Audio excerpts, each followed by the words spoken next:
Welcome to the first episode of Edu Talks by DERT Meghalaya, a space where we share real-life stories of teachers who transform schools and communities in Meghalaya.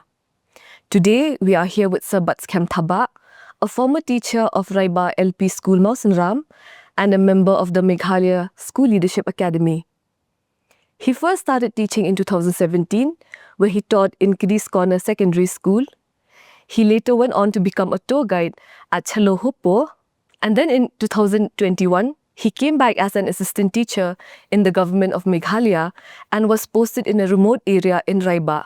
There, he led the renovation of the Raibah LP School and founded the Raibah Living Library, where it became a vibrant space for learning, creativity, and community life. Beyond that, he has also volunteered for National Service Scheme and Reach Ministries. He was also awarded the prestigious Shiksha Graha Award in 2026 for his commitment to collaboration and innovative learning. So today, we are not only talking to a teacher, but we are talking to someone who has dedicated his life to collaboration, community work, and innovative learning. So welcome, Sir Batskhem. And can you start by giving us a short introduction about yourself? My name is Batskhem Thabah, and I am an assistant teacher, a former assistant teacher in Raibah Government LP School. And currently I'm teaching in Maulaiting Government UP School. And I reside in Nautamai Dumdum, here in Shillong itself. Okay, so since we wanted to know more about your work, so could you take us back to when you first joined Raibah LP School in 2021? And what was the situation like back then? When I joined Raibah Government LP School in the year 2021, I can never ever forget that moment once I step my foot on that school or on that village.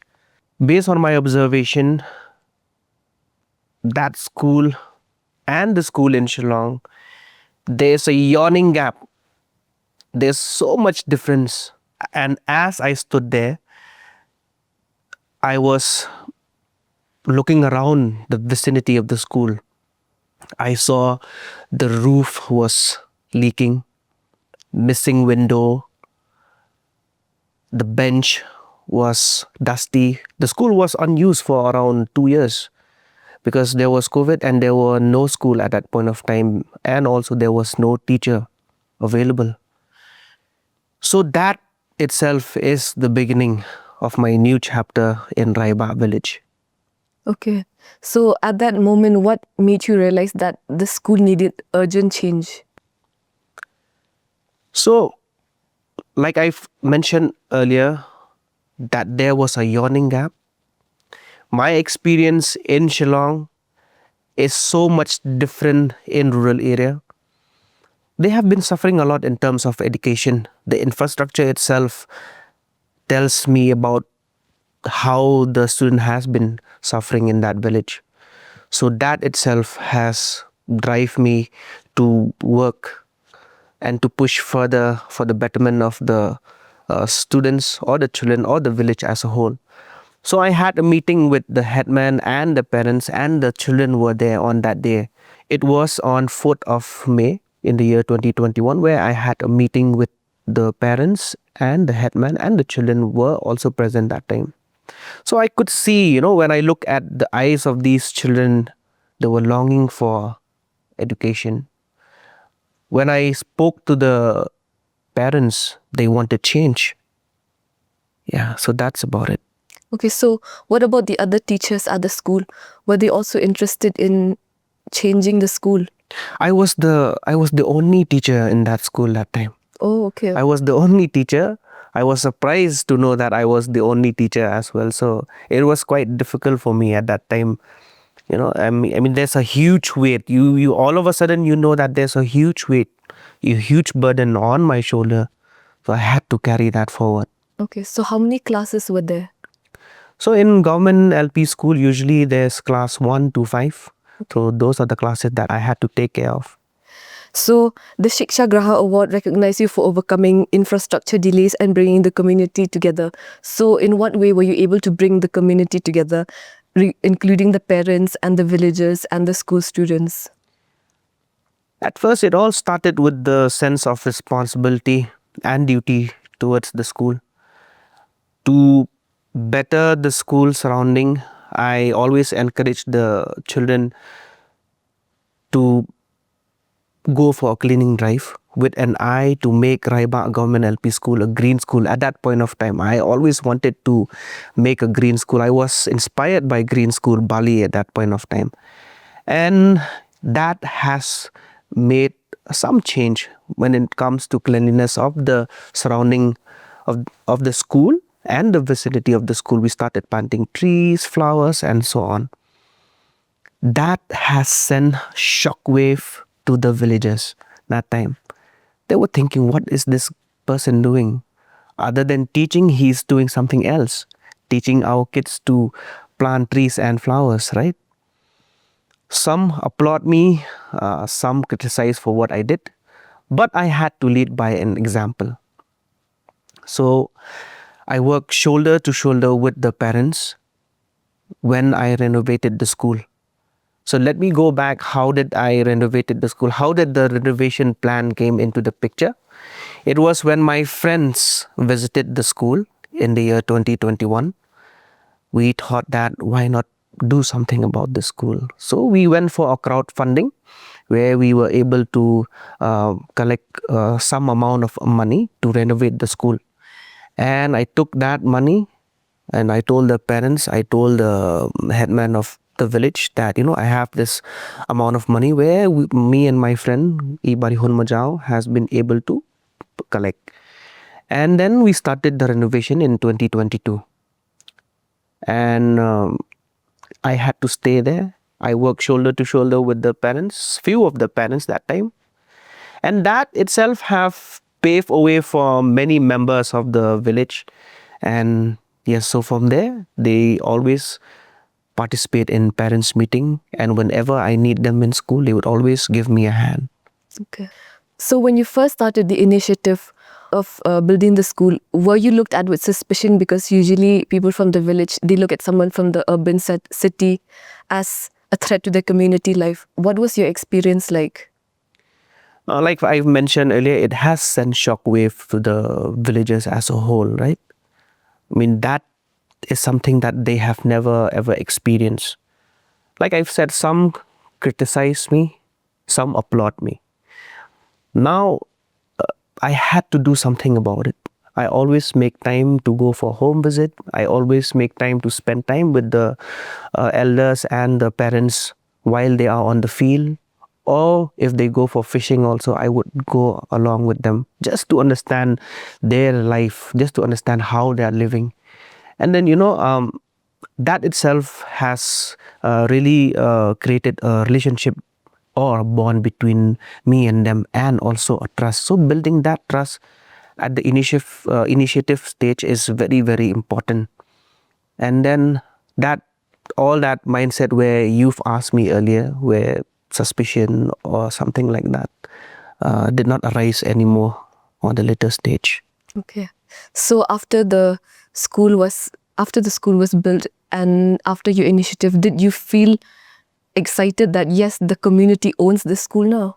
Yes, the sense of ownership of the school started with the children itself. The children think that this is our school. I always tell them that this is your school.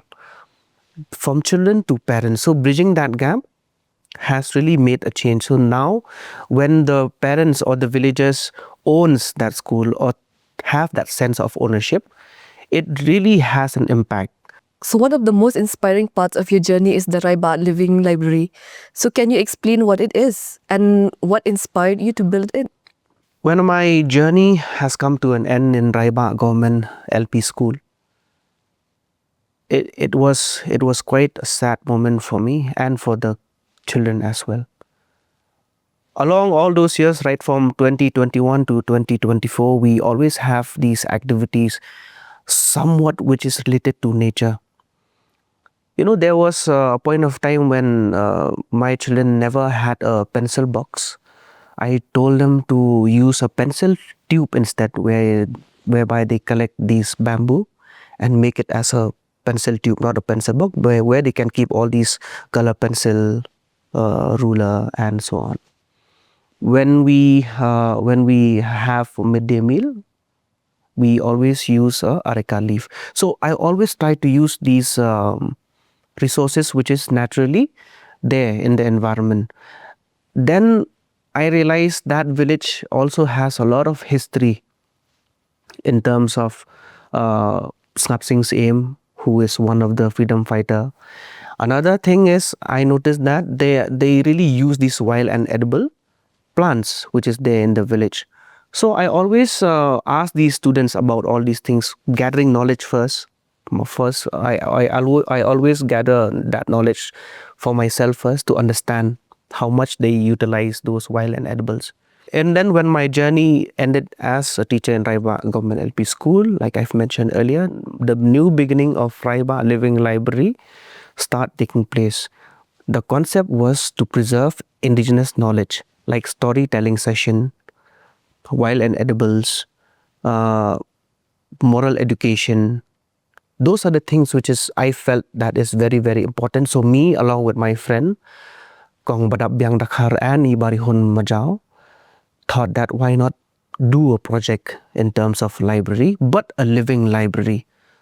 A living library is a space where the elders and the children take part or take place in many activities such as storytelling session, beekeeping, handicraft, traditional games. All these things is to bridge the gap between the elder generation and the younger generation. This sounds very interesting. It reminds us of the time when our grandparents would share stories with us. So how did these children react to this new way of learning beyond textbooks? This kind of learning, it's always interesting for them because it's always hands-on learning, right? And even for us also when we were in school, hands-on learning is something where, captures us, captures our focus, right? We really pay attention on these hands-on learning. One is traditional game which they are really, really interested, Maupan, if you know, Yes. where we pile all these stones. That I've used it in a way where they can learn. Where, what did I do is, I wrote all the months, right, from January to December, both in English and Khasi, A, B, C or RBK, and then they have to arrange it accordingly. That has really, I can really see the interest of the children while playing those kind of games. Apart from games is again a storytelling session. We always like to listen to stories, right? Like you have mentioned, when your grandmother or your grandfather or maybe our parents itself tell a story, it is something where we really, really were interested that time when we were kids. Likewise, the children in Raibah, they are not into digital stuff where we have here in Shillong city. They are not really, really aware of it. So they are more focused in listening to stories. When I reached Raibah, the children didn't even know the meaning of the village. So now in a living library, all those things has been reminded and has been taught again. And which is very, very important to know about the surrounding itself, right? Yes. Since you've deviated from the traditional norm of teaching, was there an improvement in students' performance? Yes, once you insert all these activities in school, you can really see the children, paying interest, more interest in coming to school. Like I've said, all these activities, they really teach the children empathy, kindness, all those things which is very, very needed apart from academics. But while we do all these things, we do insert academics. Okay. And what about parents' attitude towards your teaching methods? Did they accept it in a positive manner and see a change in the children's behavior, the children's way of studying, or what was their perspective of your teaching technique? I really thank these, I'm really grateful actually towards these parents in Raibah. They are very cooperative. So whenever I introduce any ideas, they would always cooperate. In fact, they were the one, who would come to school or in a library to participate and take these sessions. Okay. So, and then in terms of the school, the overall improvement of the school, what was Raibah like by the time you completed the library and by the time you left? What was the overall improvement? In terms of infrastructure, In terms of infrastructure, in terms of studying techniques, students' behavior, what was it like? in terms of infrastructure, I would say the school now, it's very welcoming. It's an environment where you can come and utilize it in whatever manner. It's quite free. It is a space where you can express freely. In terms of infrastructure, uh, that is about it. But yes, of course, it still needs renovation. It is a 75 years old school. In terms of academics, as far as I can understand, it has really made a lot of change. When I reached there, the children didn't knew about their own country, their own state. They knew about months, days. Now they really know. They are outspoken like that. Okay. So don't you think that more resources should be poured into these schools so that similar schools in other parts of the state could develop like Raibah LP school? Definitely, we should really spend more time in. See, there's always a difference. I always talk about the difference of rural setting and urban setting. There's always a difference. So in rural setting, we should really look into these aspect when it comes to traditional wisdom, but because it's still rich, and we have to give more focus on it, because those are the things where it's really needed. Okay. So let's talk about the award that you received, the Shiksha Graha 2026 award. So when you heard that you were going to receive the award, what went through your mind? Oh well, so this award, this Shiksha Graha award, is one of the most prestigious award that I've received so far. When I knew about the award, I was traveling. I didn't really feel that much. That weight was not really there. But then I was quite happy because, you know, someone giving me this award is something big, right, at national level. I was quite happy at that moment, but then didn't really feel that much because I was on traveling mode. And when I reached Bangalore on the 6th of February, at that time, at that moment, when they showed the video of what I've done in Raibah, that was the time where I really found myself in tears. I was literally in tears because, looking back at what I have done, or what we have done, actually, it was me, my friends, my family, and all the stakeholders whom I collaborated. So that time I found myself in tears. I remembered all the hardships that I've taken, me along with my children, the villagers. So yes, the award is it's for them, for mostly for the children, for the villagers, for my parents, friends, all those collaborators. And I'm blessed. I'm blessed in a way receiving this award. So what does this award mean for other teachers who work in remote and rural areas? For other teachers who work in remote areas, you know, this will really motivate them, as it did to me, because most of the teachers working in remote area, they are working silently and they are less visible. Very few teachers will get recognized, right, for their work. And there are many teachers who really dedicate towards education, who is not really recognized by the government or anyone else. But then this kind of award is something that will really motivate them in future.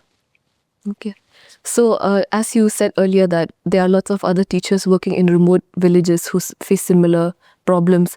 And we've also heard that there are so many schools that don't have electricity, no internet connection, no proper infrastructure. So, someone facing similar problems like you, so what would your advice be to those teachers posted in such areas regarding how to build a trust with the school, with the students, with the teachers? What would you say to them? Firstly, once you know that those kind of difficulties arises, such as electricity you've mentioned, or let's say water, availability of water, or any other resources which is needed in a classroom, now you should understand that do not work alone. Always try to collaborate, first of all, with the villagers. Try to talk to them. Try to meet. Go for a home. Try to go for a home visit. Sit and understand how these parents are living, and understand their background, and try to work with them. They are the first people to work with, and on later stage you can try to approach the government also. Try to approach to NGOs also. There are a lot of NGOs who works in contribution to education. That you have to do a proper research. I collaborated with St. Edmund's College Social Work Department, and Monday to Thursday I used to be alone, and Friday the social work department would be there helping me in the school. So in that way you get manpower, right? So collaboration with correct stakeholders will really help. Yeah. Okay, thank you. So we've come to the end of this session, and I would like to thank Sir Batskhem Thabah for sharing his life journey and his insights. I hope that your story has inspired our viewers, and I hope that other teachers who are posted in rural communities are also inspired by your work, so that they could also implement change in different schools and also work to make a difference in society. Thank you so much. And if you would like to share a few words with us, please feel free to do so. I would like to leave a note for the viewers. First of all, for all the school leaders out there, be patient.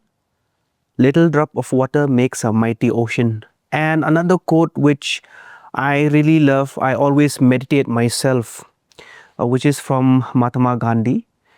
Be the change you wish to see in the world. Thank you. Okay, thank you so much, and feel free to subscribe to our channel and watch our other videos. Thank you.